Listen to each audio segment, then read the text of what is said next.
On this week's 2-Minute Drill, I'll be discussing this year's Super Bowl and certain matchups to look forward to. Also, I'll be taking a deeper dive into James Harden's unbelievable season and more recently, his last 5 games. So, James Harden, reigning league MVP, had, for lack of a better term, a rough start to the season. In the Rockets' first 20 games, they were 9-11. Their defense was atrocious. Harden wasn't playing like Harden, and Chris Paul looked like he wasn't going to live up to the massive contract he just got this offseason, by the way.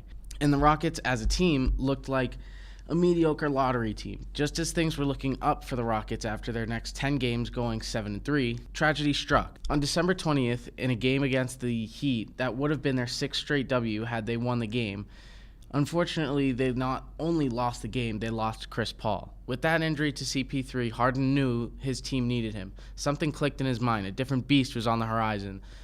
Ever since that night on December 20th, the world has been on standby waiting to hear about some crazy 50-point triple-double that James Harden had.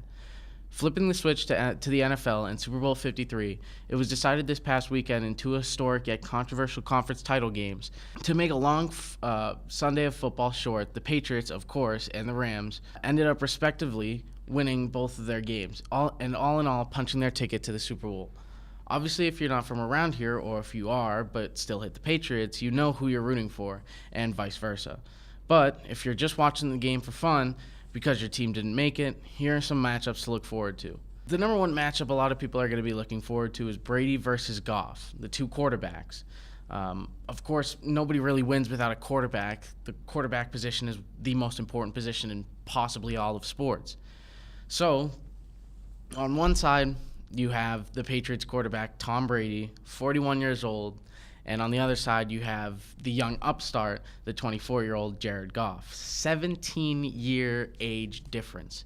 That is by far the largest difference in age in Super Bowl history.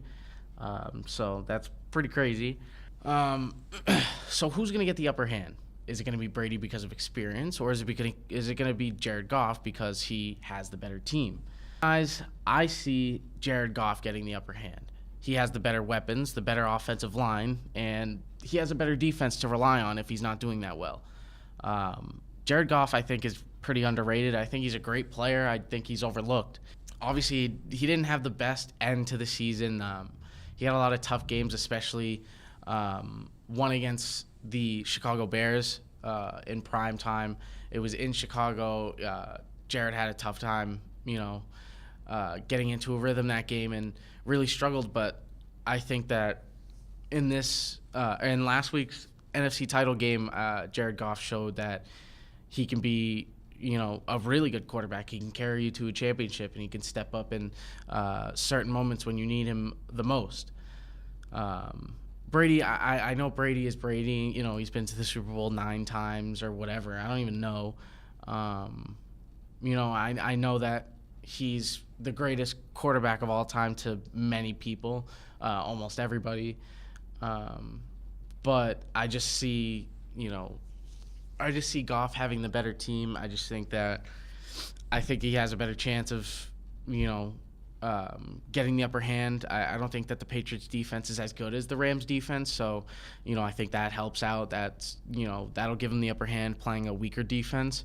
Whereas Brady has to play against a guy like Marcus Peters or Aqib Talib or Aaron Donald or Ndamukong Suh or Dante Fowler Jr. And the only real guy that can scare you on the Patriots defense is their defensive end Trey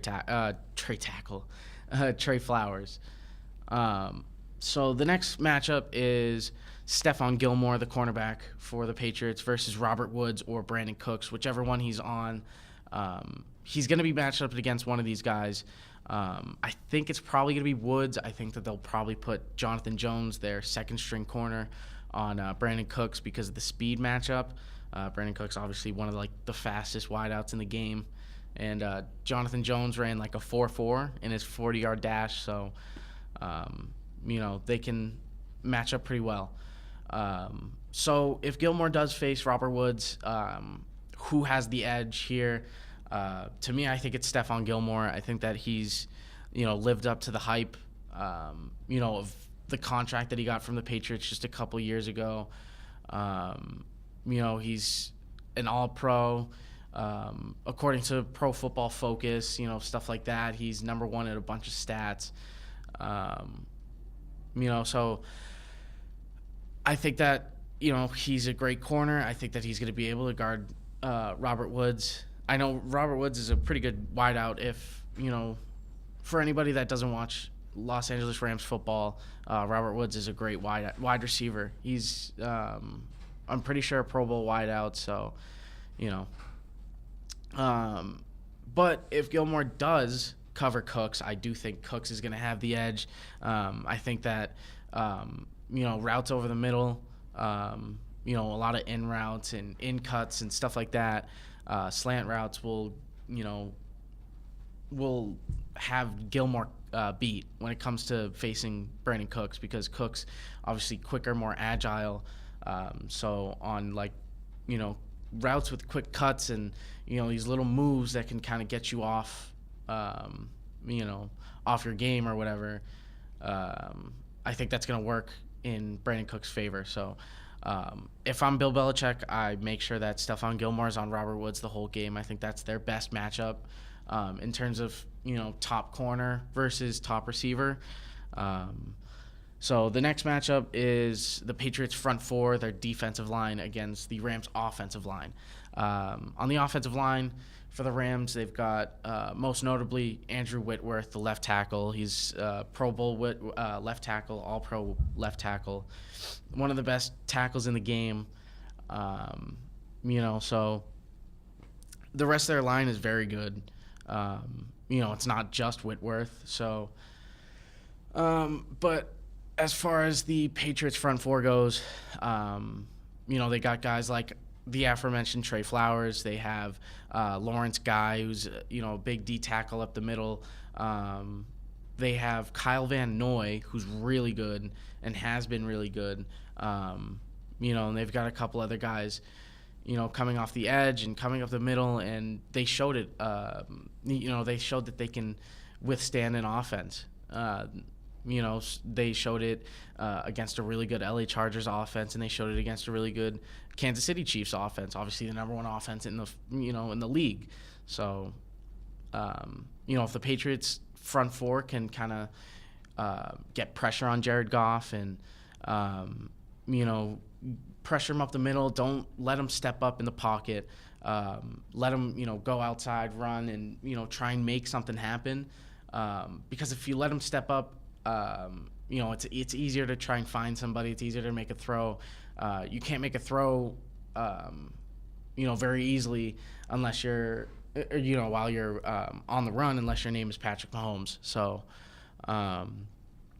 the next matchup is a flip of the Gilmore Woods matchup, and that is Aqib Talib versus Julian Edelman, or Marcus Peters versus Julian Edelman, whoever is on Julian Edelman, the top receiver for the Patriots, obviously.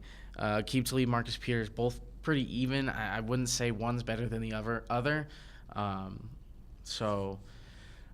Who's going to guard Edelman? I'd probably put Aqib Talib on Edelman just because, Julian Edelman and Aqib Talib are two very tough players. They like to talk trash. They like to, be rough, whatever, get into their opponent's heads. So I think that as far as the Rams side of things, I think that that'll benefit, Aqib Talib, because he won't, he's not going to take that to heart, whatever Julian Edelman is going to say to Aqib Talib if he says anything. I think Aqib Talib can take that kind of talk, and I don't think he's going to care that much. Whereas Marcus Peters is, a hothead, and he'll take it, he'll take it like a baby, and he'll start, whining and stuff like that, and he'll start talking trash back, and you'll get into his head. So, if I were to put anybody on Edelman, I'd probably put Aqib Talib on Julian Edelman. So watch out for that matchup. And lastly, it is the Rams linebackers and safeties against James White and Sony Michel, the running backs for the Patriots. This is probably the biggest matchup to look forward to, and I know, safeties versus running backs doesn't really sound as good as QB versus QB when it comes to the Super Bowl. But the Patriots running backs have been Tom Brady's most lethal weapon this whole season. He hasn't had weapons, especially since they lost Josh Gordon again. Before they had Josh Gordon, it was all about the running backs. It was all about passing it out of the backfield. It was, it was getting it to the running backs on a swing route, on a drag route, whatever it may be, maybe even on the outside on a curl route or a slant route. Who knows? But whatever it was, James White and Sony Michel were always going to get the ball. So we'll see what happens there. I think that the Rams have athletic enough linebackers to guard guys like James White and Sony Michel. And I think that their safety core is good too. LaMarcus Joyner, one of the best safeties in the league, obviously, can do a pretty good job in whether it be zone coverage, maybe on a check route or a zone on a flat route or whatever it may be. I think that LaMarcus Joyner can do that. And I think that the Rams linebackers, have a good chance of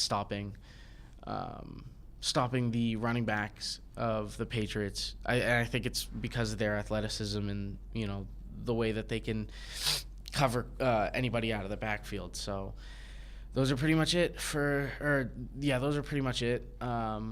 matchups. Who am I picking? If you were to ask me, I'd probably have the Los Angeles Rams. I just think that they're the better overall team. They have the better defense. I think that if you're talking about postseason, then the Patriots and the Rams, as far as offense goes, are like neck and neck.